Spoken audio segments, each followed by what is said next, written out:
यहाँ present simple tense, passive voice के interrogative negative प्रश्नवाचक नकारात्मक वाक्य दिए गए हैं।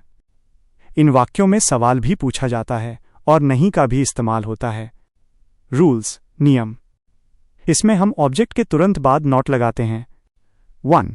येस नो वाले सवाल इस एम आर से शुरू, is by am by are plus object plus N O T plus verb, third form. 2. WH family वाले सवाल वाई व्हेन हाउ से शुरू, WH word plus is AM R plus object plus NOT plus verb, third form.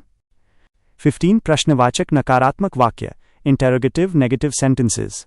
यहाँ दोनों तरह के yes no और WH word वाक्यों का मिश्रण है। Hash English sentence, passive voice. Hindi meaning. 1. Is English not spoken here, क्या यहाँ अंग्रेजी नहीं बोली जाती है। 2.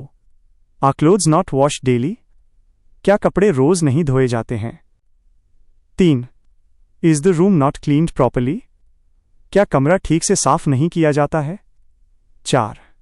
Y is the food not cooked, खाना क्यों नहीं पकाया जाता है। 5. Are students not taught well, क्या छात्रों को अच्छे से नहीं पढ़ाया जाता है। 6. Why are the rules not followed, नियमों का पालन क्यों नहीं किया जाता है। 7. Is cricket not played in America, क्या अमेरिका में क्रिकेट नहीं खेला जाता है। 8. Am I not invited to the meeting, क्या मुझे मीटिंग में नहीं बुलाया जाता है। 9. When is the shop not opened, दुकान कब नहीं खोली जाती है। 10. Are fresh vegetables not sold here, क्या यहां ताज़ा सब्जियां नहीं बेची जाती हैं। 11. Why is the truth not told, सच क्यों नहीं बताया जाता है।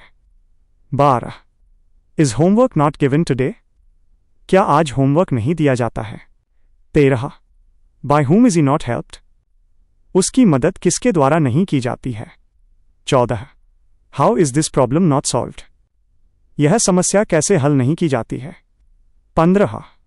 Y are trees not saved, पेड़ क्यों नहीं बचाए जाते हैं। बोलचाल की भाषा में स्पोकन इंग्लिश नोट। अंग्रेजी बोलने में अक्सर इज नॉट को इजंट और आर नॉट को आरंट करके वाक्य की शुरुआत में ही लगा दिया जाता है। Formal, is the room not cleaned. Informal, isn't the room cleaned, क्या कमरा साफ नहीं किया जाता है। आपका प्रेजेंट सिंपल पैसिव वॉइस का टॉपिक पूरा हो गया।